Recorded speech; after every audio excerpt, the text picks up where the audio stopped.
Classificação indicativa. Livre para todos os públicos.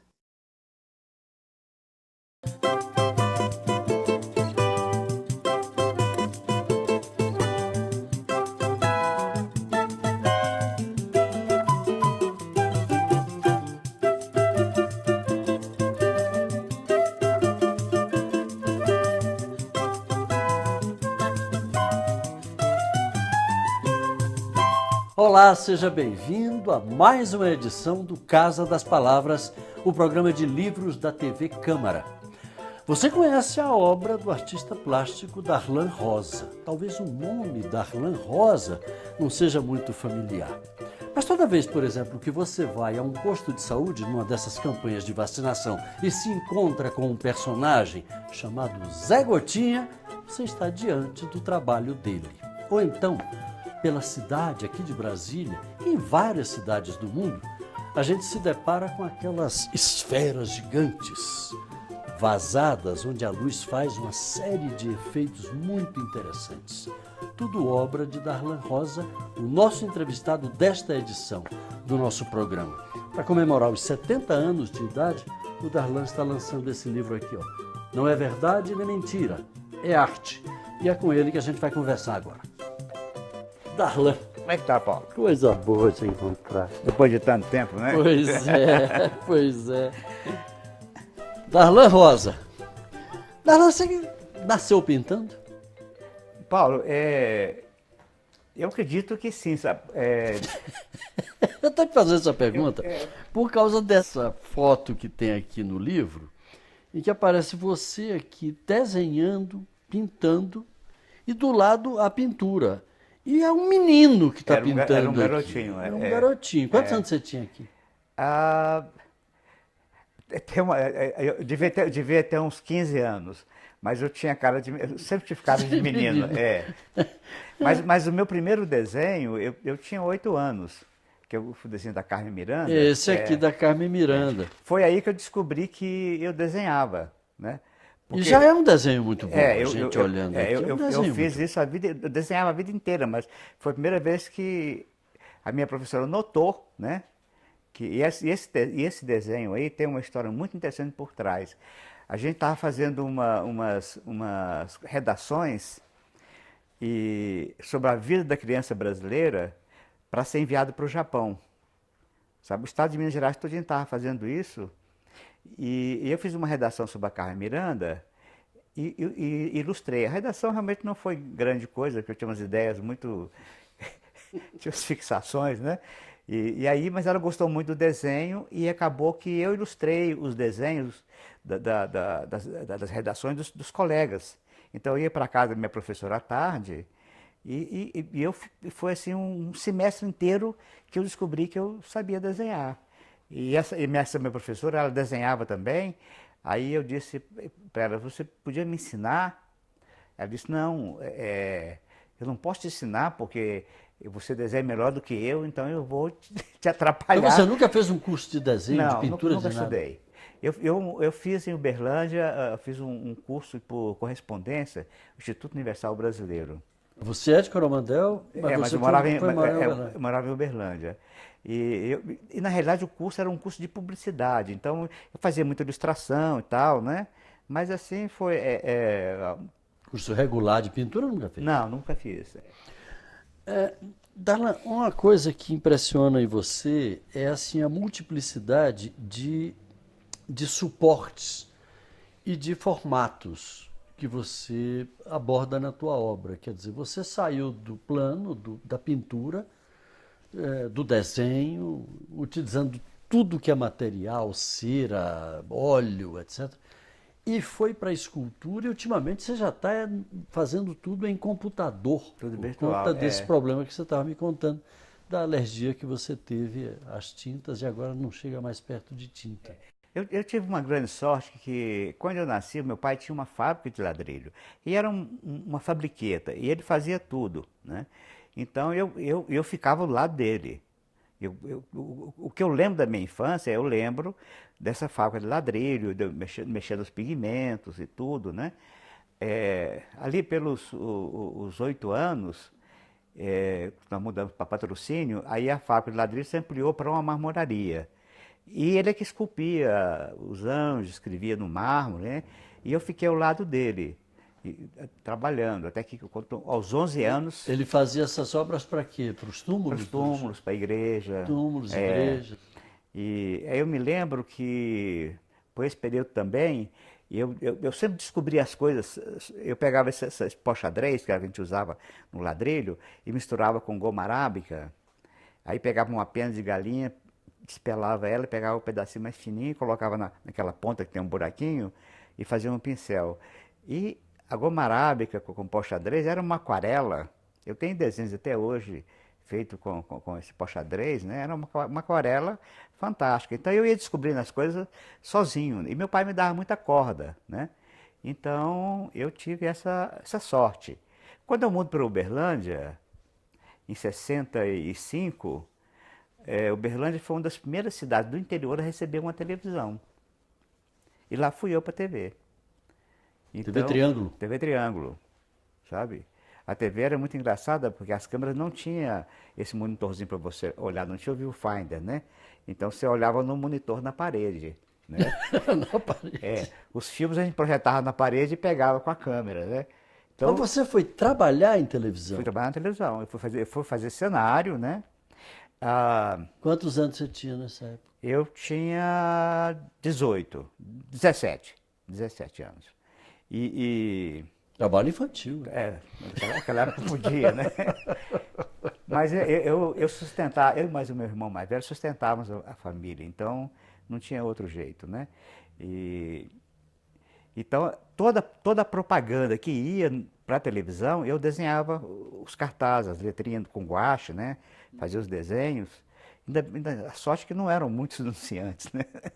Senão não dava conta. Então eu fiquei na TV até me aposentar, né? Eu saí, voltei, sabe?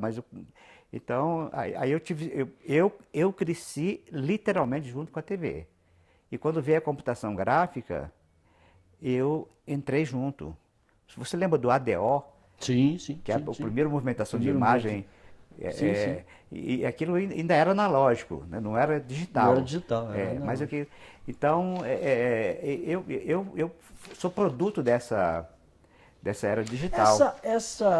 Enquanto o as fato pessoas de da minha você idade ter- correm, eu acompanhei, sabe? O fato de você ter feito esse percurso todo, Darlan, uma experimentação dos pigmentos lá na fábrica de ladrilhos do seu pai, de ter transitado pelo analógico dentro da televisão até chegar ao digital, no que isso influenciou a tua obra hoje, que é uma obra muito, muito de vanguarda.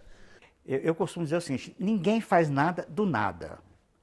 Mas também ninguém fica impune ao meio que ele está trabalhando, né? Então, por exemplo, até eu mexi nos pochadrez, no cimento com a mão. Isso foi uma coisa que me estimulou a minha carreira, né? Que você começa a sua carreira pela parte sensorial, mas eu paguei um preço muito, muito caro por isso, porque aos 40 anos, essa agressão do cimento, do pochadrez, eclodiu no meu corpo numa forma de uma alergia, e eu tive que abandonar o processo de pintura tradicional. E hoje o meu processo de construção de tudo, ele passa por uma estética digital. Eu fui tomar consciência disso quando eu fui expor na França em 2005. Então, teve uma crítica, né? E que dizia que o meu trabalho era uma estética digital. E aí eu comecei a perceber que realmente assim, tudo que eu faço, ele vem dos recursos do computador. Porque eu não posso mexer com tinta, né, coisa e tal. Mas para poder conseguir fazer alguma coisa razoável com o digital, eu falei, não pego mais no lápis, para o cérebro acostumar, né? E hoje, as caixas digitais, elas estão mais confortáveis do que os lápis. Mas abriu uma dimensão absolutamente fantástica dentro do teu trabalho.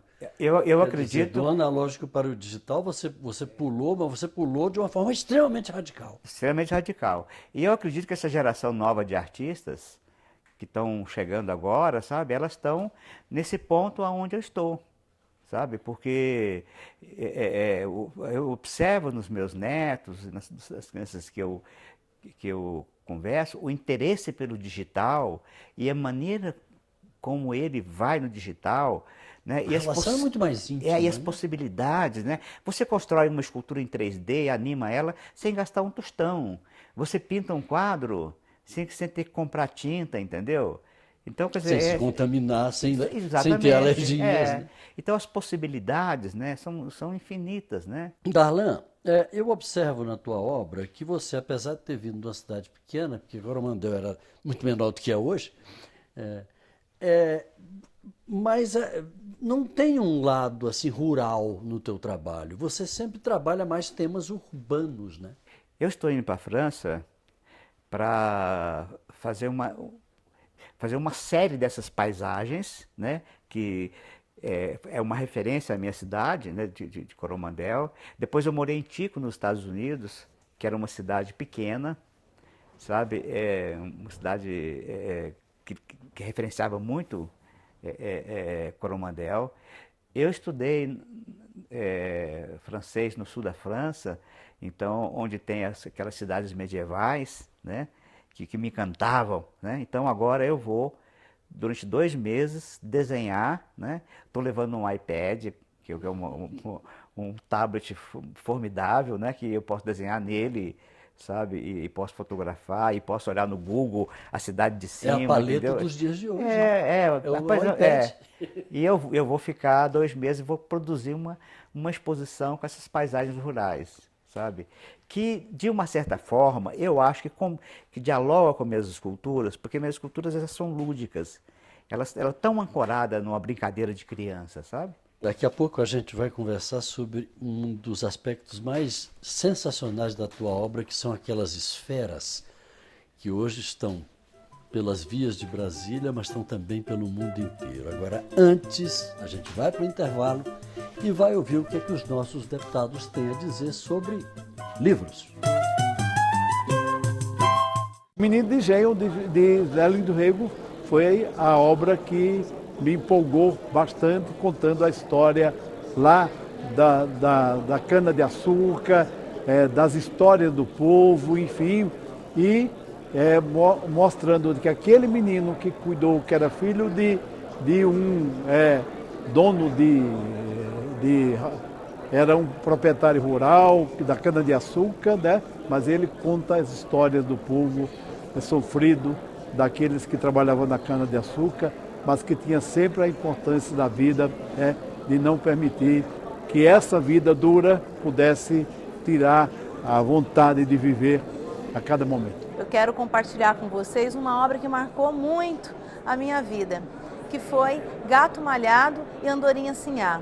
É uma obra de Jorge Amado, que ele escreveu no aniversário de 1 ano para o filho João, mas que só veio ao conhecimento do público anos depois, quando seu filho já era adulto, na década de 70, e olhando ali os pertences da família, encontrou aquele manuscrito em forma ali de carta do Jorge Amado, escrevendo sobre essa história, uma história de amor entre um gato e uma andorinha. É claro que é uma história de um amor impossível, mas é muito interessante a análise, né, e a maneira como o Jorge Amado descreve isso ao longo, né, das estações do ano, para o seu filho ali, a respeito da nossa sociedade, das contradições que infelizmente fazem parte, né, da natureza humana.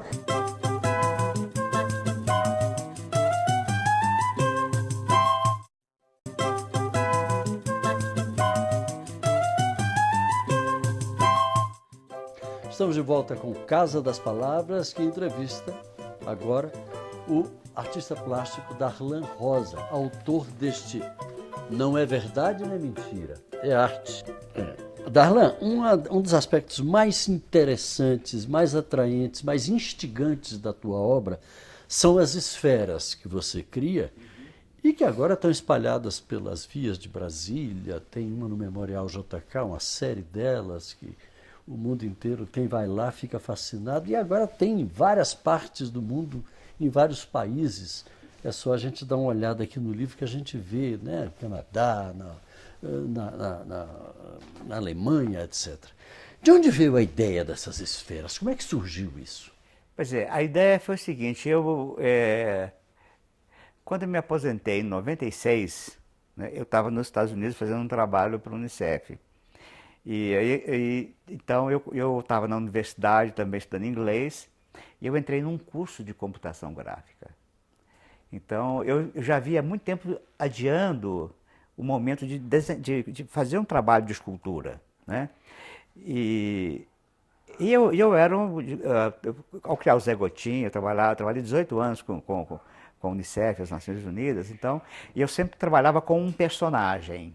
Aí eu falei, bom, eu quero agora, eu vou fazer uma escultura, mas a minha cabeça era a cabeça de comunicador, disse, eu preciso de um personagem, sabe? O que eu vou fazer da escultura? Tem que ter um personagem.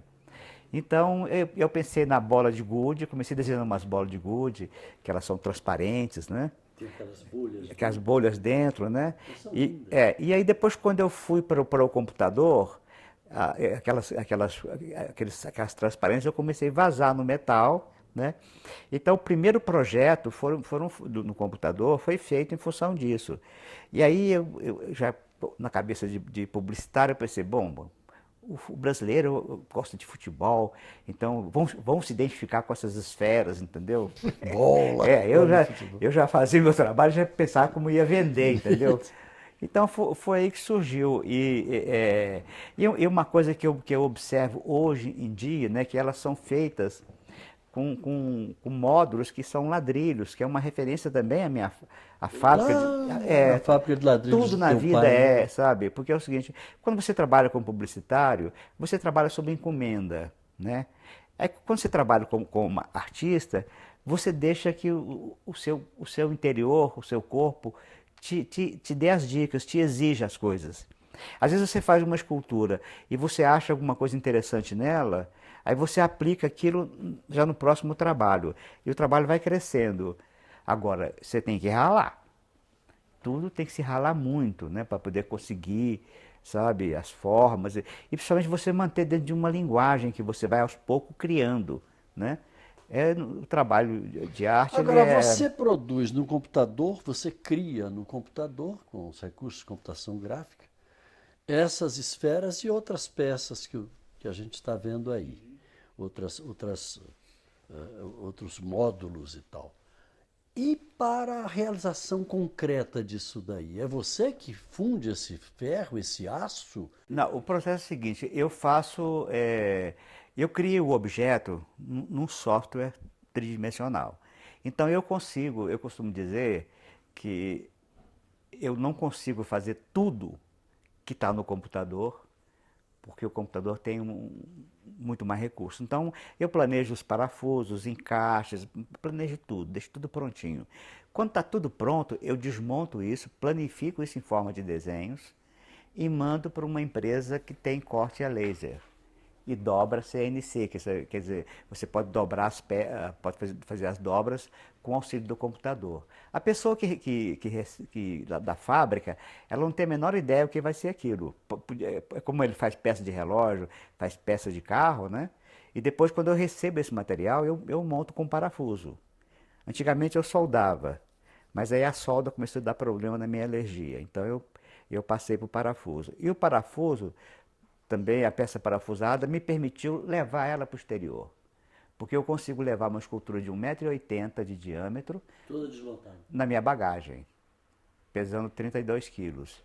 Aí eu faço com alumínio de carroceria de avião, que é um material, é uma liga 50-50, que é uma liga muito forte, né, e leve. Então, e aí eu passo com a mesma escultura em qualquer porta, e depois monto, entendeu? Então é um processo extremamente barato, porque é um processo de fabricação. Agora, veja bem o seguinte, as artes plásticas, acho que, no meu entender, é o último reduto da fabricação, porque o cinema, o teatro, a música, está toda industrializada, sabe?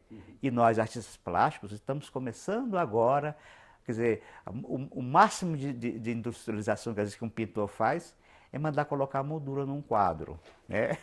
Vamos falar agora de uma figura que é querida de todas as crianças do Brasil e de muitos outros países do mundo, Zé Gotinha, que é utilizado nas campanhas de vacinação e com maior sucesso. As crianças adoram. Como é que surgiu o Zé Gotinha? Você considera, inclusive, a tua mais importante criação, né? Com certeza. É a coisa assim que me dá mais orgulho, porque teve um alcance social muito grande, né? Eu nunca tive assim, essa vocação de fazer um grupo social, da criança, sabe? Mas com esse trabalho, eu acho que eu supri essa necessidade, né? E a coisa começou de uma maneira muito simples, né? Eu fui convidado para poder fazer uma logomarca, para poder marcar o compromisso que o Brasil tinha assinado com as Nações Unidas de erradicar a pólio no Brasil até 1995. Esse logotipo ia selar as cartas, os envelopes, né, todos os papéis. O objetivo não era Não tinha nada a ver fazer com campanha de campanha, vacinação. nada. E aí eu fui no Ministério da Saúde conversar, estava trabalhando para a Unicef. Aí eu fui no Ministério da Saúde e disse assim, olha, hoje tem vacinação, você pode ir no Nordeste, né? O ministro vai, você vai com ele e tal. Aí eu fui. E essa época o Exército estava ajudando na logística das campanhas, né? Rapaz, que parecia uma operação de guerra no aeroporto, que as caixas de vacina, sabe? E que militar subindo as favelas, né? E mãe escondendo crianças debaixo da cama, sabe? Porque havia Havia um preconceito ainda muito forte naquela época. um preconceito que a vacina causava doença, entendeu?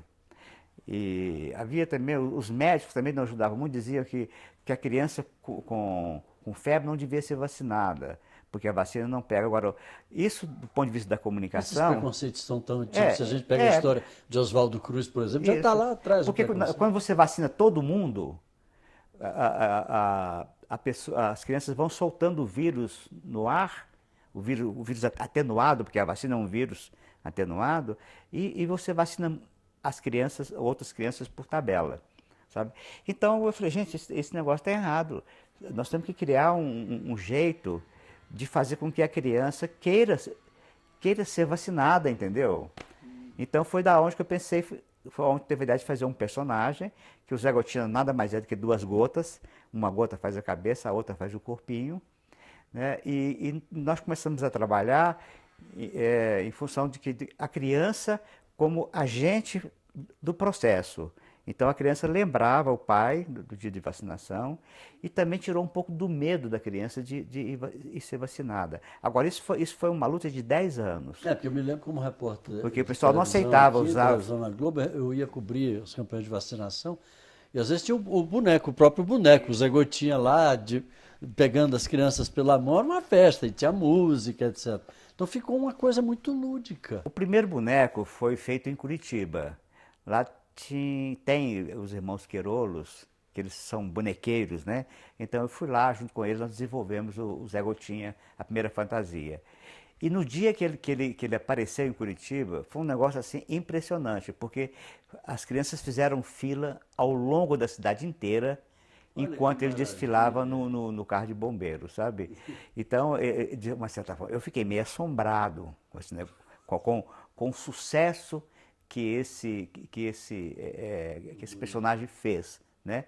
E aí eu me lembro que o Ministério rejeitava muito essa ideia de colocar fantasia num processo tão sério, sabe? Mas aí, mais tarde, eu fui trabalhar, eu fiz uma campanha lá para a Unicef de Nova York, depois eu fui para Genebra, fiz uma campanha em Angola, né? E quando eu cheguei em Genebra, eu disse, mas por que vocês me chamaram? Eu disse, não, porque você é capaz de fazer um personagem que vai atrair as crianças do território rebelde para poder ser vacinado aqui onde o governo oferece a vacina. Sem dúvida, foi a melhor coisa que eu fiz na minha vida. Foram 18 anos fazendo isso. Agora, Darlan, queria voltar um pouquinho mais para trás. Você começou lá na TV Triângulo, depois você veio aqui para Brasília, trabalhou na TV Brasília apresentando um programa e sempre com esse talento de desenhar na hora, de fazer os desenhos ali na hora. Como é que era a receptividade disso, assim, desses desenhos feitos ali de improviso? Bom, Porque o nome era interessante, era Titio Darlan, era o Carrossel. o Carrossel. Tinha um locutor E chamado... E o personagem Laranje- era o Titio Darlan. não, tinha um Como é que locutor, surgiu a tinha um história do locutor Titio? chamado Laranjeiras, né? Que é o seguinte, o locutor de off ele ficava a programação inteira, porque era tudo ao vivo. Então ele sempre que entrava para o comercial ele chamava, sempre que voltava ele chamava, entendeu? E ele ainda lia alguns comerciais em cima de slide, né? Nessa época era a época... Bem analógico. Bem, né? Então o Raimundo Laranjeira que começou a dizer, e agora com vocês, falava com uma orelha assim, né? Que ele tinha vindo do rádio, né? E agora com vocês, Titio Darlan, sabe? Aí pegou. Não, isso para mim foi um negócio terrível, porque Isso foi até quando? 72? Até 71. 71? Foi em 71 quando eu saí da televisão. E foi engraçado porque eu não sou ambidestro, sabe? Mas aí eu resolvi fazer, no livro eu conto essa história, sabe? Porque quando eu cheguei em Brasília, eu achava que a cidade era uma cidade espelhada. Tudo que tinha de um lado tinha do outro, sabe? Se a gente chega ali na esplanada, é isso mesmo. Eu cheguei, eu olhei em cima da rodoviária, né? Então, e eu tinha também uma fixação com o negócio de espelho. Aí eu falei, eu resolvi fazer o desenho espelhado. Então eu desenhava 2 olhos, né? Aí com o tempo as mãos começaram a ficar independentes, né? Então isso fazia um sucesso incrível, né? As crianças deviam ir à loucura. Né? E uma loucura, sabe? E eu tenho uma reportagem feita na revista Amiga pelo André Gustavo, que eu pontuei 92% de audiência no Ibope. Sabe? Caramba! 92%. Na época, quer dizer, hoje isso é impossível com a diversidade de TVs e redes sociais. Mas na época nem as novelas pontuavam isso, sabe? que passavam. E agora uma coisa interessante é que o CCBB, esse ano, me convidou para eu repetir o programa lá no Espaço Aberto. E eu fui e fiz. Achei que não ia conseguir, mas E fez. fiz. Agora, foi um negócio assim, sabe?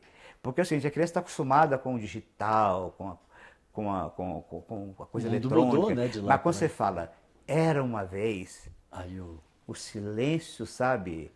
E aí eu desenhando, a fantasia começa aí. a fantasia, sabe? Ela não se perdeu. Não se perdeu. Graças a Deus.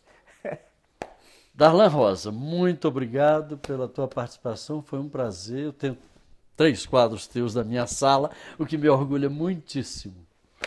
Uma maravilha, muito obrigado.